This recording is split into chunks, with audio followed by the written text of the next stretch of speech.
여러분, 오늘 제가 가져온 사연은 진짜로 입이 안 다물어지는 극한 막장 사연입니다.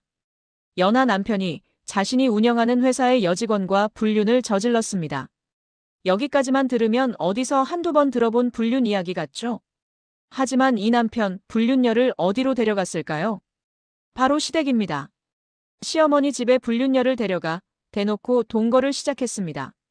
더 어이가 없는 건 시어머니가 이 불륜녀를 진짜 며느리처럼 대접했다는 겁니다. 친척들에게 인사시키고 명절에도 불러 함께 지내고 집안 공식 며느리처럼 취급했죠. 정작 진짜 며느리인 어씨는 완전히 버려졌고 사람 대접조차 받지 못했습니다. 이게 2022년 대한민국에서 실제로 있었던 일입니다. 여러분, 지금부터 웬만한 막장 드라마보다 더 막장인 실화를 들려드리겠습니다. 일부 평범했던 시작, 그리고 첫 번째 경고. 자, 이 사건의 주인공 어씨 이야기부터 차근차근 들어가 보겠습니다. 어씨는 평범하고 단란한 가정에서 자란 여자였습니다. 따뜻한 부모님 밑에서 건강하게 자라고 성실하게 사회생활을 이어가던 중 회사에서 한 남자를 만나게 됩니다. 그 남자는 일도 잘하고 외모도 괜찮고 성격도 좋아 보였죠. 자연스럽게 두 사람은 가까워졌고 연애를 시작합니다. 여기서 중요한 포인트 하나. 이 남자는 어씨보다 어린 연하 남자였습니다. 요즘이야 연상여연 하남 커플이 흔하지만 여전히 일부 집안에서는 예민하게 보는 요소죠. 하지만 두 사람은 무려 4년간 연애를 이어가며 서로를 충분히 알고 결혼까지 생각하게 됩니다. 그러던 어느 날 어씨는 임신 사실을 알게 됩니다. 아이의 존재는 두 사람의 마음을 더 굳게 만들었고 결국 두 사람은 결혼을 결심합니다. 여기까지만 보면 순탄한 연애 끝에 찾아온 행복한 결혼처럼 보입니다. 하지만 첫 번째 경고는 바로 시댁 첫 방문날 터집니다. 임신한 몸으로 최대한 단정히 차려입고 선물까지 준비해간 어씨. 좋은 인상 한번 남겨보려고 애를 썼습니다. 그런데 시어머니의 첫마디. 아들이 아직 어린데 벌써 결혼을 하겠다니 아깝다. 이어서 며느리가 나이가 더 많다며. 맘에 안 들어. 여러분, 이게 처음 보는 임신한 예비 며느리에게 할 말인가요? 기본적인 예의도 최소한의 존중도 없었습니다. 첫 만남부터 어씨는 마음에 안 드는 사람으로 낙인이 찍혀버렸습니다.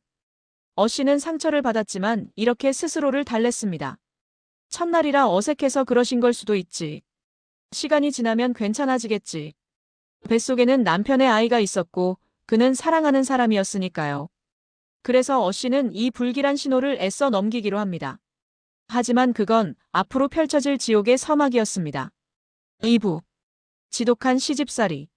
결혼 후 어씨는 남편과 함께 신혼생활을 시작합니다. 하지만 시어머니의 간섭과 통제는 더 노골적으로 심해집니다. 누구 며느리는 의사야. 누구 며느리는 명문대 나왔다더라. 누구 며느리는 재벌집이잖아. 어씨가 얼마나 노력하는지 어떤 사람인지는 중요하지 않았습니다. 항상 다른 집 며느리보다 못하다는 평가만 돌아왔습니다. 시어머니는 식당을 운영하고 있었고 김장철이 되자 어씨를 부릅니다. 며느리 와서 도와. 문제는 그때 어씨의 상태. 만삭이었습니다. 출산일이 코앞이었고 배는 무겁고 허리와 골반은 쑤시고 오래 서 있는 것조차 힘든 상태였죠. 하지만 시어머니는 그런 건 전혀 고려하지 않았습니다. 배추 좀 나르고 여기 앉아서 담그면 되지 뭘. 어씨는 만삭의 몸으로 배추를 나르고 쪼그려 앉아 김치를 담그고 꽉 찬 김장통까지 옮기게 됩니다. 그리고 시어머니가 말합니다. 이 김장통 하나 가져가서 우리 아들 잘 챙겨줘. 여러분, 김장통 한 통. 성인 남성도 들기 힘든 무게입니다. 어씨는 거절하고 싶었지만 싫다는 말을 꺼낼 수 없었습니다. 결국 무거운 통을 들고 계단을 내려오다가 그 자리에서 하혈이 시작됩니다. 급히 병원에 실려간 어씨. 의사는 말합니다. 조산 위험이 있습니다.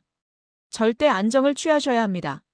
하지만 이 상황에서도 시어머니는 요즘 여자들은 너무 약해. 예전엔 애 낳고 바로 일했어. 라며 비웃습니다. 어씨는 분하고 무섭고 억울했지만 뱃속의 아이 때문에 가정을 지키고 싶어서 견디기로 합니다. 거기서 끝이 아닙니다. 시어머니는 매일 아침 안부 전화를 강요합니다. 며느리가 시어머니 안부도 안 묻냐? 오늘 우리 아들 저녁 뭐 해? 집안 청소는 제대로 했어? 밤에는 아이 때문에 잠을 설치고 낮에는 육아와 집안일에 지쳐있는 상황에서 이 전화는 씨에게 의무보고이자 통제였습니다. 그럼 남편은? 원래 우리 엄마가 좀 그래. 그냥 맞춰드려. 남편은 모든 걸 알고도 방관했습니다. 아내를 보호하지 않았습니다. 씨의 마음은 매일 조금씩 금이 가고 있었습니다. 3부. 불륜의 시작 내 탓도 있다는 최악의 변명. 몇 년의 결혼 생활이 흐르고 씨는 힘든 환경 속에서도 아이를 키우고 집을 지키고 일까지 병행하며 버티고 있었습니다. 반면 남편은 회사에서 점점 인정받고 자리도 올라가고 능력 있는 대표로 평가받습니다. 그 회사에 여직원 B씨가 있었습니다. 처음엔 그저 대표와 직원의 관계, 선배와 후배의 관계였지만 함께 프로젝트를 하고 야근을 하고 회식을 하며 점점 가까워졌습니다. 남편은 집에 늦게 들어오는 일이 잦아졌고 회사 일 때문에 직원들 때문이라고 설명했습니다. 씨는 믿었습니다. 고생이 많네. 몸 상하지 않게 조심해. 하지만 어느 순간부터 남편의 행동은 분명히 달라졌습니다. 휴대폰 화면을 집요하게 가리고 샤워할 때도 화장실까지 들고 들어가고 집에 와서도 말수가 줄고 아이와 놀아주는 시간도 거의 사라졌습니다. 씨는 직감합니다. 뭔가 있다. 하지만 곧 스스로를 탓합니다. 내가 시집 스트레스 때문에 예민해졌나. 그러던 어느 날 밤 남편의 휴대폰 알림이 울립니다. 어젯밤 너무 좋았어, 오빠. 씨는 손이 떨렸습니다. 남편이 잠든 사이 결국 휴대폰을 확인합니다. 그 안에는 수많은 메시지. 사랑해. 보고 싶어. 우리 언제 또 호텔 가? 그리고 함께 찍은 사진들. 그 자리에서 씨는 무너져 내렸습니다. 다음 날 씨는 남편에게 묻습니다. 당신 나한테 할 말 없어? 남편은 시치미를 뗍니다. 뭔 소리야? 씨가 증거를 보여주자 그제야 표정이 굳어집니다. 그리고 내뱉은 첫마디. 미안하긴 한데 너도 잘한 건 없잖아. 여러분 익숙하죠? 너는 맨날 힘들다만 했잖아. 집에 오면 분위기도 안 좋고 나 웃게 해준 적도 없고. B씨는 나를 이해해줬어. 내 말 들어줬어. 씨는 속으로 외쳤을 겁니다. 내가 왜 웃지 못했는지, 내 엄마한테 시달리던 내가 어떤 상태였는지 넌 한 번이라도 본 적 있어? 하지만 남편은 책임을 돌릴 생각뿐이었습니다. 결국 남편 입에서 나온 말. 이혼하자. 씨는 충격을 받았지만 동시에 깨달았습니다. 그래. 이런 인간이랑은 더 못 살겠다. 좋아. 이혼하자. 근데 내가 불륜 저질렀으니까 위자료는 당연히 내가 내는 거야. 남편은 멈칫합니다. 그건 좀 생각해보고. 그렇게 시간을 끌던 남편은 상상도 못할 선택을 합니다. 바로 불륜녀 B씨를 데리고 시댁으로 들어간 것. 4부. 상상을 초월하는 막장 시댁 동거. 보통 불륜을 저지른 사람이 불륜 상대와 어디서 지냅니까? 몰래 모텔, 몰래 원룸, 몰래 여행이죠. 그런데 이 남편은 불륜녀를 시어머니 집으로 데려갔습니다. 정상적인 부모라면 뭐라고 했어야 할까요? 정신 차려. 내 아내하고 애부터 책임져. 당장 저 여자 내보내. 하지만 이 시어머니는 정반대로 말합니다. B씨를 반갑게 맞이하며 밥을 차려주고 말합니다. 진작 우리 아들은 이런 애를 만났어야 했어. 집안일을 도우면 아이고 역시 다르다. 전 며느리랑은 급이 달라. 그렇게 시어머니는 B씨를 새로운 며느리 취급하기 시작합니다. 남편과 B씨는 시댁에서 함께 방을 쓰며 버젓이 동거를 시작합니다. 씨는 이 사실을 우연히 시댁 근처에 사는 지인을 통해 알게 됩니다. 야, 너 남편, 지금 엄마 집에서 그 여자랑 같이 살아. 씨는 믿을 수 없어 시어머니에게 전화를 겁니다. 어머님, 이게 무슨 말이에요? 남편이 다른 여자랑 시댁에서 산다면서요? 시어머니의 대답. 그래.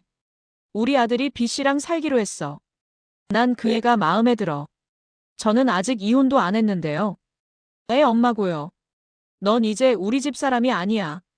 우리 아들은 B씨를 선택했고 우리는 그 애를 며느리로 받아들였어.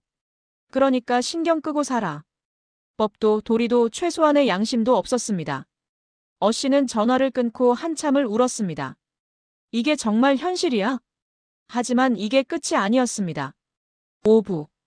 장례식장의 모욕. 얼마 뒤 시아버지가 세상을 떠납니다. 씨는 고민 끝에 조문을 가기로 합니다. 비록 시댁과 틀어졌지만 아이의 할아버지이기 때문입니다. 상복을 준비하고 아이와 함께 장례식장에 들어선 순간 씨 눈에 들어온 건 상복을 입고 상주 자리에 서서 조문객을 맞이하는 B씨였습니다. 고인의 며느리입니다. 씨는 숨이 턱 막혔습니다. 진짜 며느리는 따로 있는데 정식 이혼도 끝나지 않았는데 불륜녀가 며느리 행세를 하고 있는 겁니다. 씨는 시어머니에게 다가가 묻습니다. 어머님, 이게 무슨 일이에요? 왜 저한테는 연락도 안 하시고 B씨를 며느리라고 세우세요? 시어머니는 차갑게 말합니다. 넌 이제 남이야. 여긴 왜 왔니? 그래도 저는 이 집 며느리였고 아이 아버지. 시끄러워. 내가 무슨 자격으로 시아버지 찾니? 조문객들 사이에서 수군거림이 들립니다. 저 사람이 원래 며느리래. 남편이 젊은 여자랑 바람나서 갈아탔다잖아. 씨는 모욕감과 분노로 몸이 떨렸지만 그 자리에서 싸울 수도 없었습니다. 그냥 조용히 절만하고 아이 손을 잡고 돌아섭니다. 내가 뭘 그렇게 잘못했길래 여기까지 무시당해야 하지. 하지만 잘못한 사람은 따로 있었죠. 6부. 명절에 악몽새 며느리 코스프레. 소송 준비를 하던 중 설 명절이 다가옵니다. 씨는 친정에서 아이와 시간을 보내고 있었는데 친구에게 연락이 옵니다. 야, 너 남편이랑 그 여자 시댁에서 한복 입고 차례 지내는 거 봤어. B씨는 한복을 입고 차례상을 준비하고 절을 올리고 시어머니 옆에서 며느리 역할을 완벽히 수행하고 있었습니다. 시어머니는 친척들에게 말합니다. 이 애가 우리 새 며느리야. 전 며느리보다 훨씬 나아. 누군가가 묻습니다. 아직 이혼 안 된 거 아니에요? 시어머니의 답. 법이 뭐가 중요해. 우리 아들 마음은 이미 이 애한테 가 있는데. 이쯤 되면 단순한 고부 갈등이 아니라 의도적인 인격 말살, 혼인 파탄 가담입니다. 씨는 결심합니다. 더는 못 참겠다. 이제는 반드시 법으로 가야 한다. 7부. 법정으로. 씨는 변호사를 선임하고 소송을 제기합니다. 남편에게는 불륜과 혼인 파탄 책임, B씨에게는 상간행위 책임, 그리고 변호사는 한마디를 덧붙입니다. 시어머니도 피고에 포함합시다. 시어머니까지요? 네. 이건 단순한 고부 갈등이 아니라 불륜을 용인하고 조장하고 불륜녀를 며느리로 인정하며 혼인 파탄에 적극 가담한 경우입니다. 남편, B씨, 시어머니. 세 사람을 상대로 한 소송이 시작됩니다. 법정에서 씨 측은 차근차근 사실을 밝혀냅니다. 만삭의 과도한 노동을 시키고 조산 위기를 만든 점. 지속적인 모욕과 비교.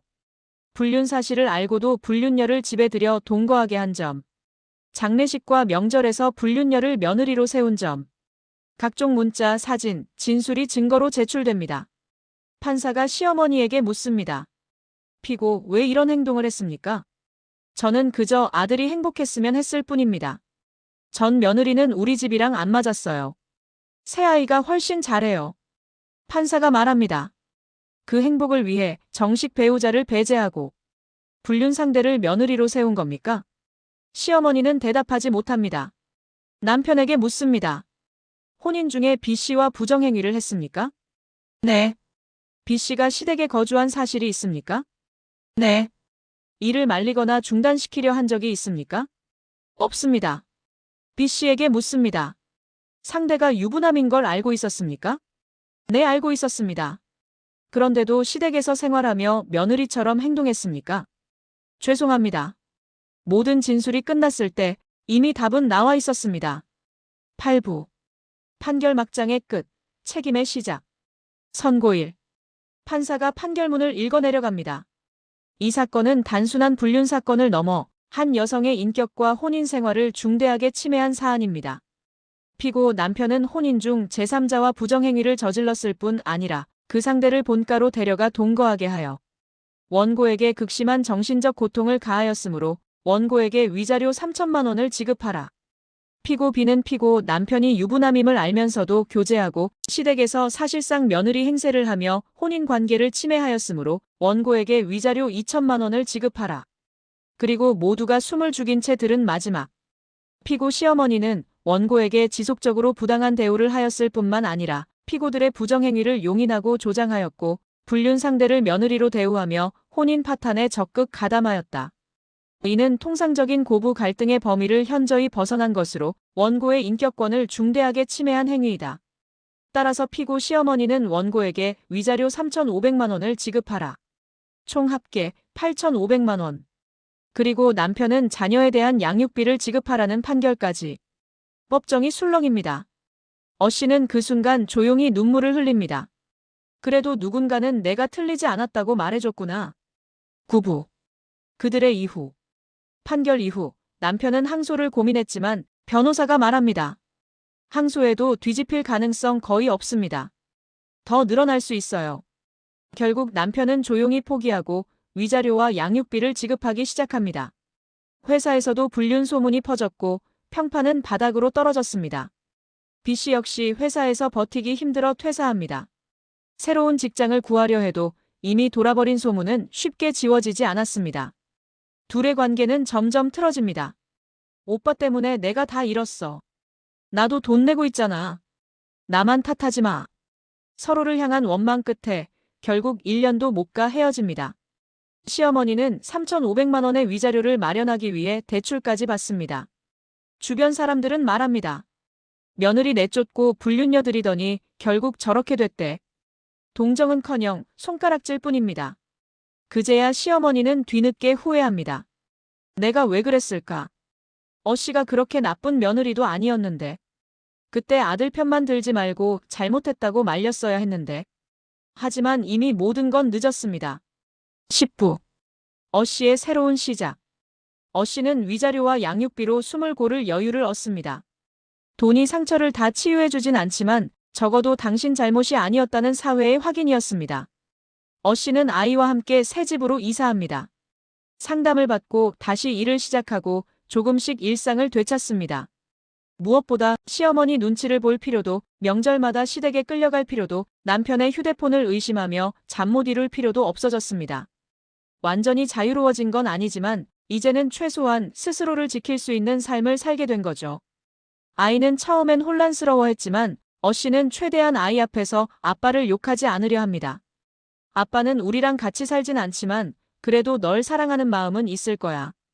그건 남편을 위한 말이 아니라 아이의 마음을 위한 말이었습니다. 시간이 흐르며 아이도 안정되고 씨 역시 조금씩 웃음을 되찾습니다. 그리고 어느 날 지인의 소개로 한 남자를 만나게 됩니다. 이혼 경험이 있고 사람에 대한 이해가 있는 사람. 씨의 과거를 들은 뒤 그는 말합니다. 당신 잘못 아니에요. 그냥 너무 오래 버틴 거예요. 대단해요. 그 한마디에 씨는 눈물을 흘립니다. 천천히 만나고 아이와도 잘 지내는 모습을 지켜본 끝에 씨는 다시 한번 결혼을 결심합니다. 이번에는 시댁도 씨를 따뜻하게 맞이했고 새 남편도 씨와 아이를 진심으로 아껴줬습니다. 씨는 드디어 자신이 행복해질 자격이 있는 사람이라는 걸 느낍니다. 11부. 우리가 가져가야 할 메시지. 여러분, 여기까지가 막장 시댁 불륜 사건의 전 이야기입니다. 그냥 자극적인 실화 같지만 이 안에는 우리가 꼭 짚고 넘어가야 할 것들이 있습니다. 첫째, 불륜에는 이유가 없습니다. 힘들면 대화하고 정리하고 필요하면 끝내고 나와야 합니다. 정리되지 않은 상태에서 제3자를 끌어들이는 순간 그건 변명 불가능한 가해입니다. 둘째, 가족이라는 이름으로 하는 폭력도 폭력입니다. 만삭의 중노동을 강요하고 매일 감시하듯 전화를 시키고 비교와 모욕을 일상처럼 던지는 건 전통도 정의도 아니라 학대입니다. 셋째, 방관은 가담입니다. 엄마가 원래 그래라며 외면한 남편은 결국 아내를 버린 사람입니다. 넷째, 법은 멀리 있지 않습니다. 증거를 남기고 전문가와 상담하고 도움을 요청하면 최소한 당신이 틀리지 않았다는 판단을 받아낼 수 있습니다. 다섯째, 진짜 회복은 상대를 망하게 하는 데서 끝나지 않습니다. 내 삶을 다시 쥐는 것, 나와 내 아이가 안전한 공간에서 숨 쉴 수 있게 되는 것, 그게 진짜 승리입니다.